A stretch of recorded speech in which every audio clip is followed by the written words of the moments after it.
Assalamualaikum warahmatullahi wabarakatuh. Bismillahirrahmanirrahim. Alhamdulillahilladzi arsala rasulahu bil huda wa dinil haqq liyudhhirahu 'ala dini wa kafa bi shahida.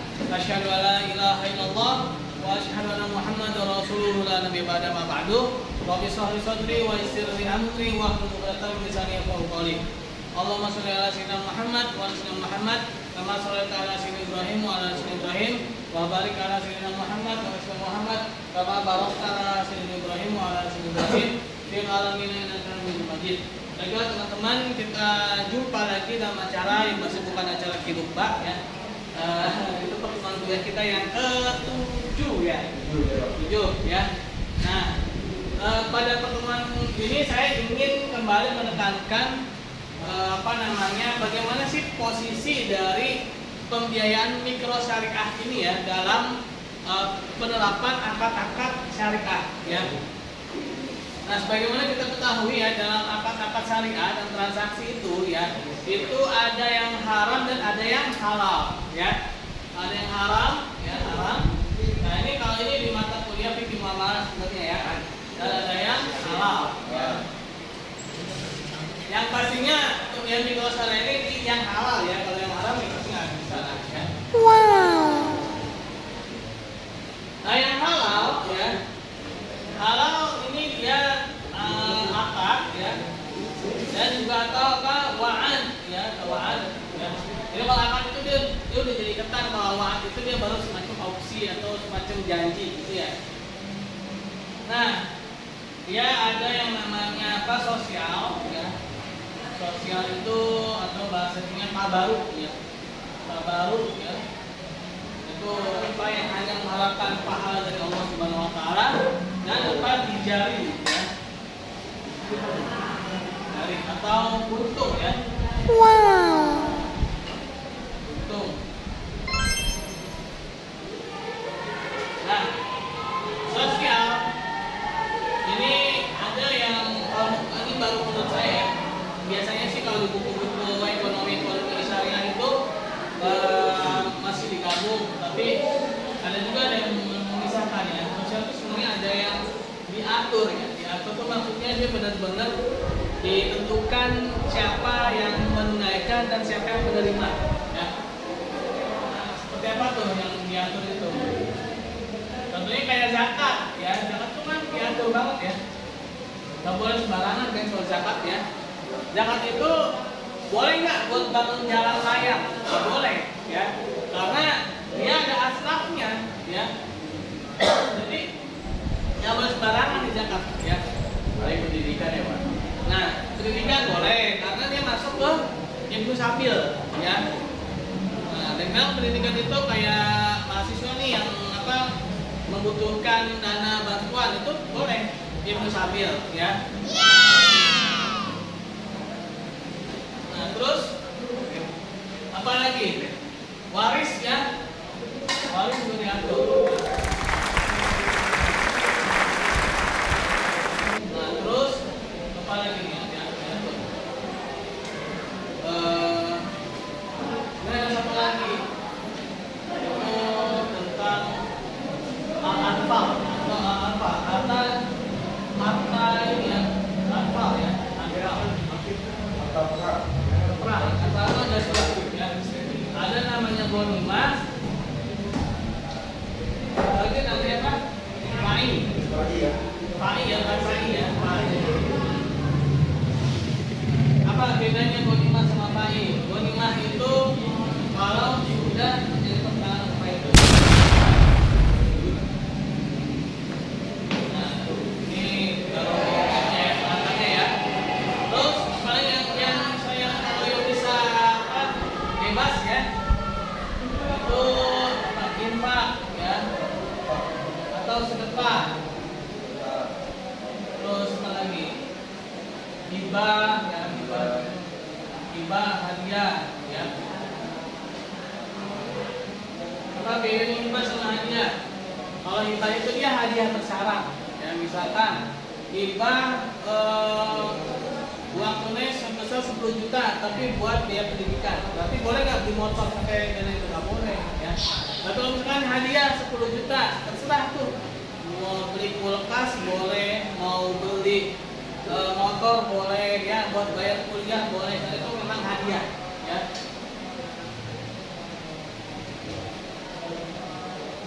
Nah, terus apa lagi? Terus wakaf ya. Wakaf sebenarnya bebas nih ya. Tapi dia memang biasanya benda-benda yang bukan benda bergerak ya, lebih kepada benda-benda yang nilainya tinggi. Tanah, emas ya, aset-aset yang memang dia itu nilainya tinggi. Kalau pulpen bisa nggak diwakafkan? Susah ya, karena cuman beberapa hari doang habis ya kan. Sedangkan wakaf itu nggak boleh habis ya. Maka wakaf itu tidak boleh habis. Nah, terus apa lagi?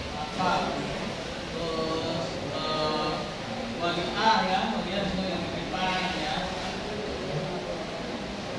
Titipan ya. Nah, terus kalau yang ini dia ada dua juga nih. Dia ada yang namanya naturally substantive contract ya. Naturally substantive contract apa tuh? Sustain, naturally substantive contract. Ini adalah akad-akad yang sustain. Sustain itu yang pasti. Apa yang pasti? Jual beli ya. Jual beli. Terus apa lagi? Jual beli itu murabahah salah satunya ya. Salah satunya. Berarti ada yang lain ya. Ada yang selain murabahah. Terus apa lagi? Sewa ya. Ijaro. Jual beli itu juga ada namanya jual beli salah ya. Ada juga namanya jual beli bisnisnya ya. Nah, ada namanya NUC, naturally uncertainty contract, tapi yang tidak pasti. Apa tuh? Tidak pasti.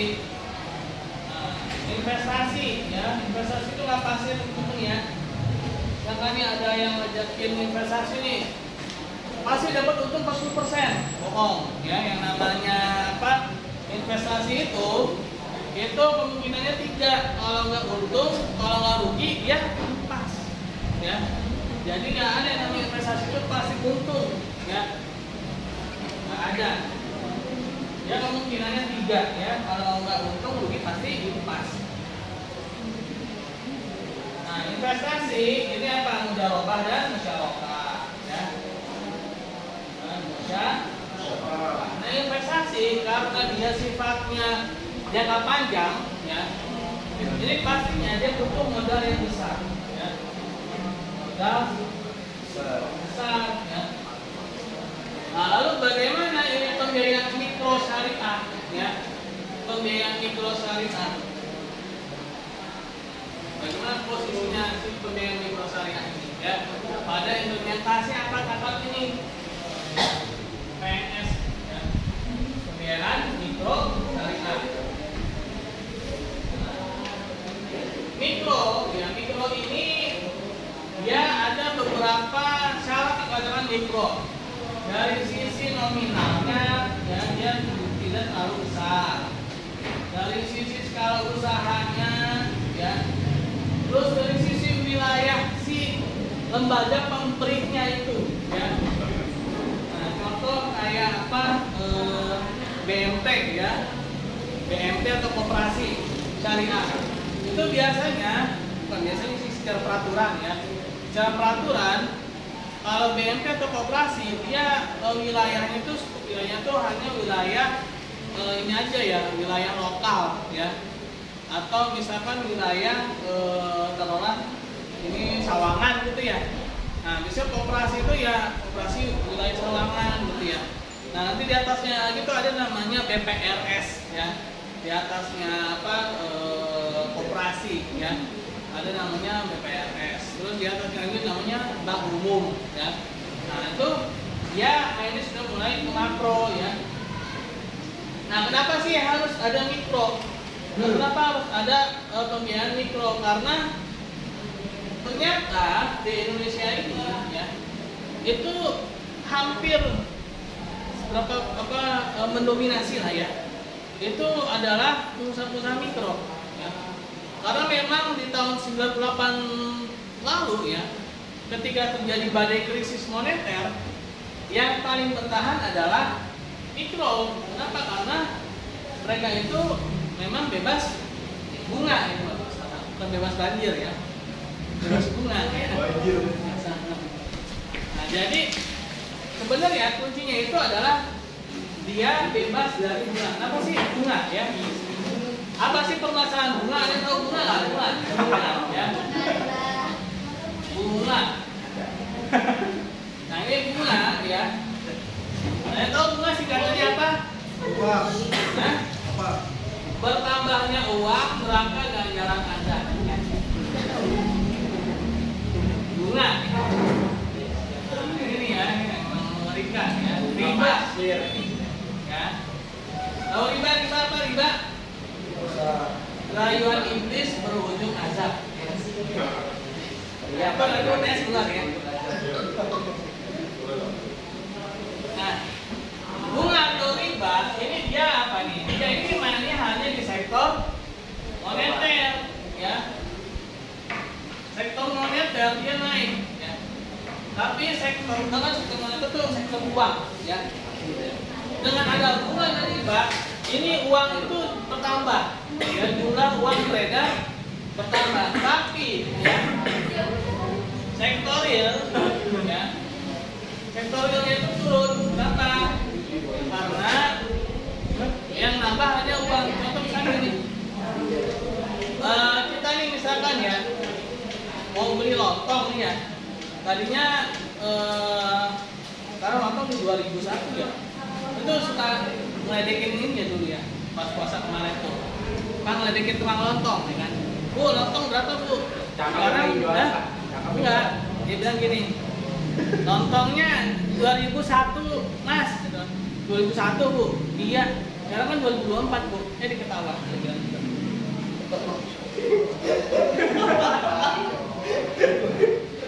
Bener kan? Sekarang kan 2024 bu, 2001 sih. Yang salah siapa? Yang salah laki-laki.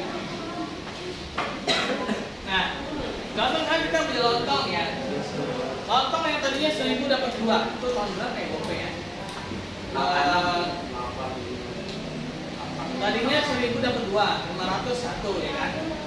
Terus karena dia ada ini si apa namanya si penjualnya itu dia misalnya ngutang nih ke bank konvensional gitu ya. Ya akhirnya kena beban itu kan, beban apa bunga ya, beban biaya bunga kan. Nah, beban biaya bunga itu yang nanggung siapa? Konsumen kan. Akhirnya apa? Harga dinaikin sama dia. Yang tadinya 500 tahun jadi 600 ya. Nah, saya kebetulan cuma bawa uang 1000 ya. Saya cuma bawa uang 1000. Akhirnya apa? Tadi saya mau beli 2, akhirnya cuma dapat 1 kan. Nah, akhirnya apa? Sektornya turun nih ya. Sektornya akhirnya turun. Nah, itu dampak dari ini moneter ini ya. Moneter naik juga turun. Nah, di sini nih ya, pembiayaan mikro syariah ini diharapkan dia bisa meningkatkan sektor real ya.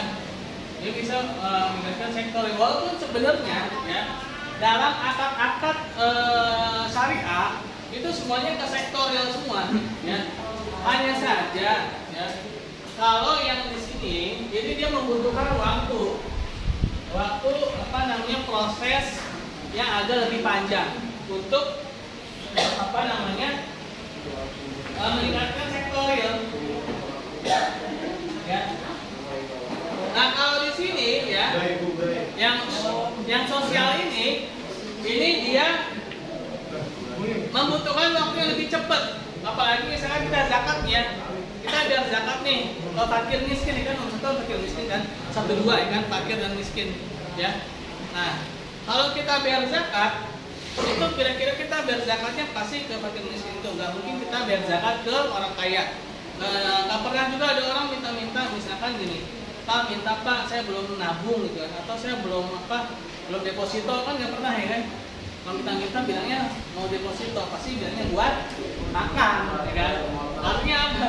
Bayar motor ya. Artinya ini konsumsi, untuk konsumsi ya, konsumsi. Nah, di sini nih PNS ini ya. PNS Pak. Ya, pembiayaan mikro syariah ya. Ini dia kan meningkatkan sektor ya kan. Sektor yang paling cepat naiknya itu di sini sebenarnya konsumtif ini justru ya. Kita bayar zakat pasti buat fakir miskin ya. Orang fakir miskin pasti buat makan, nggak mungkin dia buat main poker atau buat investasi atau mungkin dia buat beli saham, itu nggak mungkin ya kan. Nah, tapi dia buat makan ya kan. Sawah Pak. Sawah kan. Nah, pasti dia buat konsumsi. Konsumsinya juga pasti dia belinya di warung-warung. Ya, warung-warung kita juga kan, Warung Madura ya. Sunda, warung Madura ya kan. Iya, Jawa. Nah, pastinya buat kita juga ya, nggak mungkin juga ada gelandangan ya minta sebelah lari pergi KFC kan, nggak mungkin ya kan. Nah, pasti warung-warung kita juga. Akhirnya apa? Akhirnya terjadilah, singkat cerita itu terjadilah yang namanya multiplier effect ya. Jadi multiplier effect konsumsi itu, si orang warung tadi kan karena dia ada pembeli baru ya, atau itu ada orang yang awalnya itu tidak bisa mengakses ke pasar gitu ya, tidak bisa membeli makanan, ada yang bisa membeli makanan kan. Nah, akhirnya dia akan membeli barang makanan itu lebih banyak lagi biasanya kan, karena ada pembeli baru ya. Nah, dia belinya di mana? Di pasar ya kan. Pasar juga pasti akan membeli barang yang lebih banyak lagi, dan itu terus berputar. Akhirnya apa? Akhirnya nanti ada itu peningkatan itu multiplier effect ya. Petani jadi lebih penjualannya bisa lebih banyak ya. Ini dalam kondisi yang normal ya. Kecuali kalau ada kondisi-kondisi yang memang tidak normal. Makanya kan ada namanya intervensi pasar ya, yang dilakukan pemerintah ya. Ketika ada kondisi yang tidak normal, itu apa? Misalkan ada penyelundupan ya. Misalkan ada penimbunan ya. Nah, itu kondisi-kondisi yang tidak normal. Tapi kalau dalam kondisi yang normal, ini semua dia akan menimbulkan multiplier effect itu ya. Nah, kemudian mikro syariah ini diharapkan ini menggenjot sektorial ini sebenarnya ya, untuk meningkatkan usaha-usaha yang memang langsung berdampak pada barang dan jasa ya.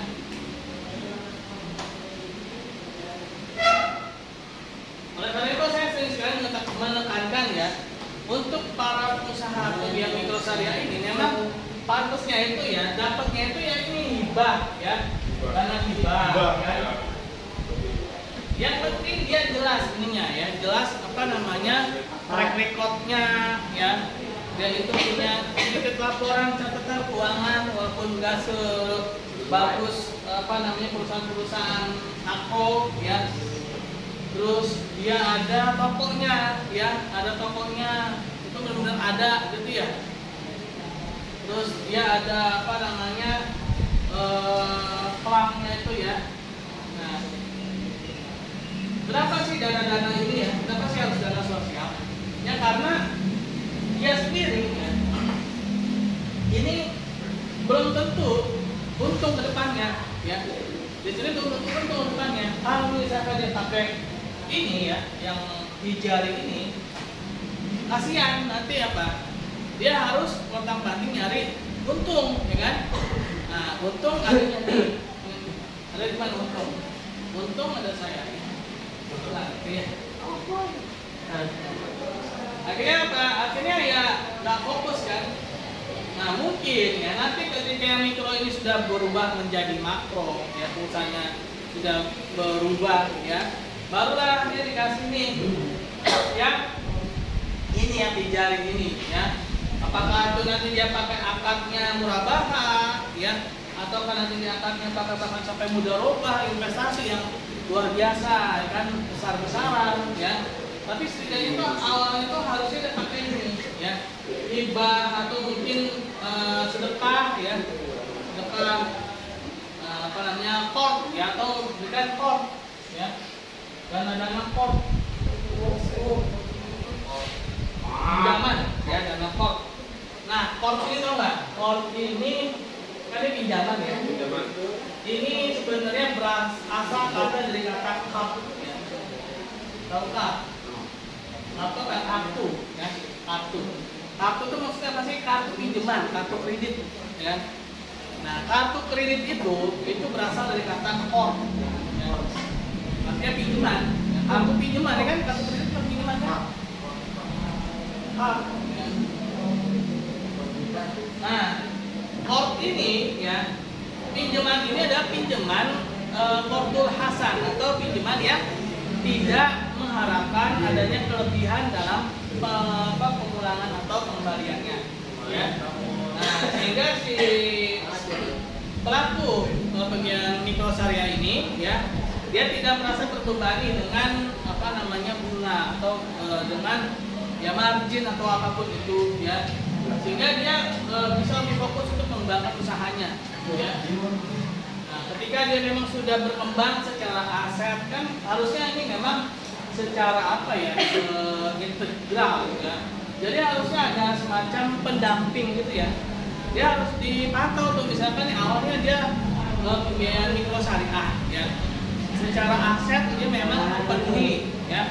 Secara jumlah karyawannya, terus secara ini mungkin awalnya dia akan dapatnya ini, tapi bisa jadi nanti kelamaan ya, dia akan jadi apa, pengusaha makro ya, yang modalnya itu bisa jadi berubah. Nah, bisa jadi dia makanya apa investasi ini nih yang paling berat sebenarnya. Kenapa? Karena di sini adalah sebenarnya kepercayaan atau trust.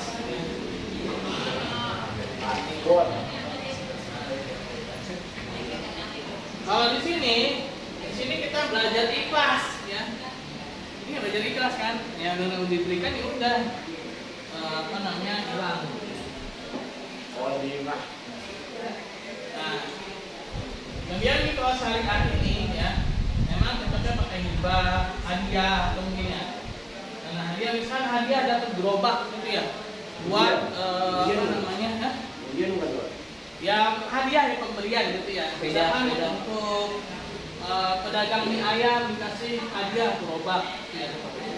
Atau diberikan apa? Ada banyak partai itu. Tapi ini yang tak berbau partai ya. Ini misalnya benar-benar sosial ya. Atau dibuat wakafnya berupa satu tempat pasar ya.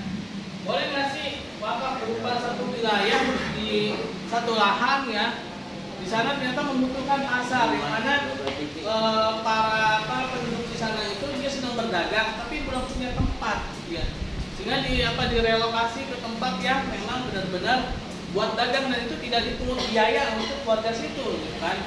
Atau wakamsi ya, warga kampung situ ini. Kamsi Pak. Ya, kamsi ya. Nah, bisa aja yang di pasar gitu ya. Jadi mereka ketika berjualan itu nggak terbebani dengan biaya sewa. Karena rata-rata usaha awal itu yang menjadi biaya paling besar itu adalah biaya sewa tempat ya. Asli. Nah, itu paling beban tuh. Apalagi ketika kemarin masa Covid ya. Waduh, kasihan itu, banyak yang gulung tikar kan gara-garanya apa? Bayar sewa tempatnya iya, pengunjungnya nggak ada. Ya.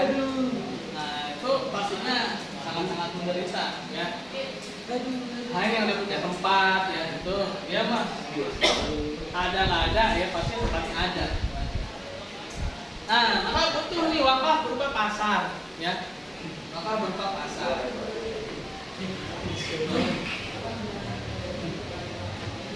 Nah ini ya, ini apa yang sebenarnya bagus nih implementasi buat pembiayaan mikro syariah.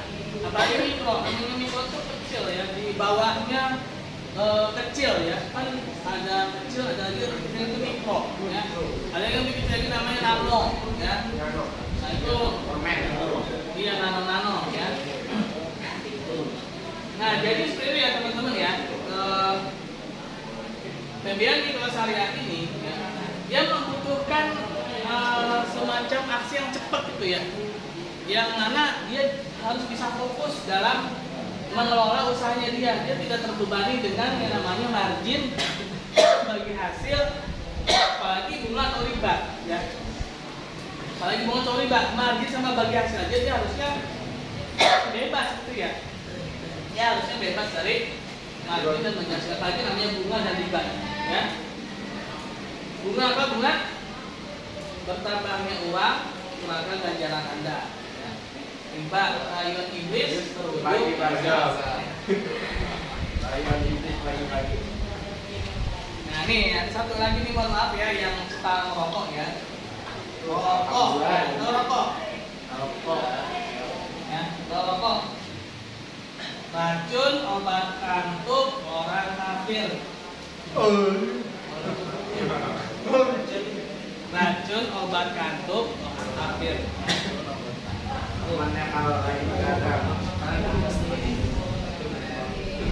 Nah, jadi seperti itu ya teman-teman ya. Ya mikrosadar ini sangat penting sebenarnya, apalagi kita ini ya, kita ya lagi. Di negara-negara maju, kalau negara maju itu dia ada syaratnya ya, pengusaha ya. Jadi berapa persen itu negara maju itu dikatakan maju ketika dia punya pelaku wirausahanya itu sekitar 0,2%. Enggak, 0,4 ya. Nah ini apalagi kita nih umat Islam ya. Nabi Muhammad SAW itu kan pedagang, ya kan? Orang pedagang. Nah kita seharusnya ya, harusnya kita ini kalau sekarang ini meniru orang Cina ya. Orang Cina itu ya, mereka itu sukses kalau punya toko ya, punya tempat jualan. Nah, apalagi nih ya ke depannya ini kan makin lama ini makin harus globalisasi kan makin kuat. Nah, seharusnya umat Islam ini kompak ya. Kayak di ini deh ya, di Glodok, atau teman-teman pernah main ke Glodok Angga 2 ya.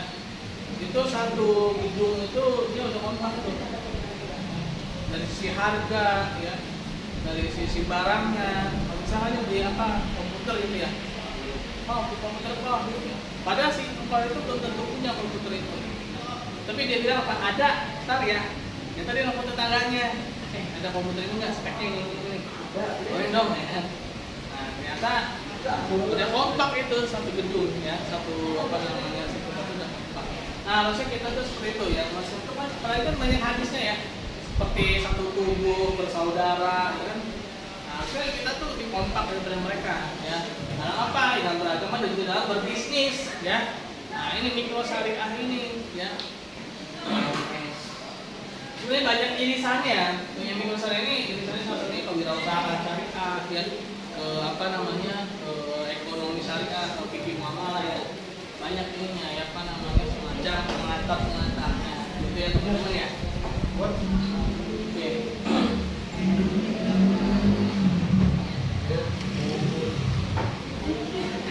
Oke, ada yang mau ditanyakan?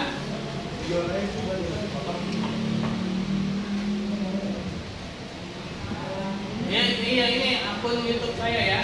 Siapa? Udah Pak. Ada angkanya itu berapa ya? 578 berapa itu? Yang fotonya saya ya. Soalnya ada yang foto orang lain juga.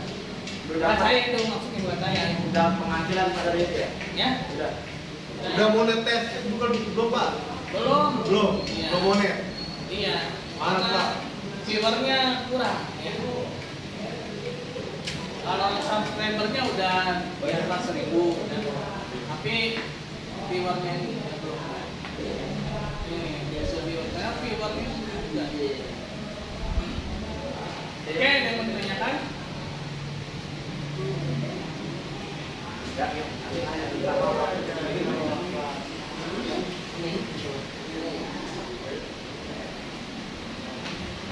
Ada yang mau ditanyakan? Kalau tidak ada, ya sudah ya, kita tutup saja. Dengan baca hamdalah, alhamdulillah. Subhanallah, subhanallah, bihamdi, subhanallah, bihamdika. Asyhadu an la ilaha illallah. Assalamualaikum warahmatullahi wabarakatuh. Waalaikumsalam warahmatullahi wabarakatuh.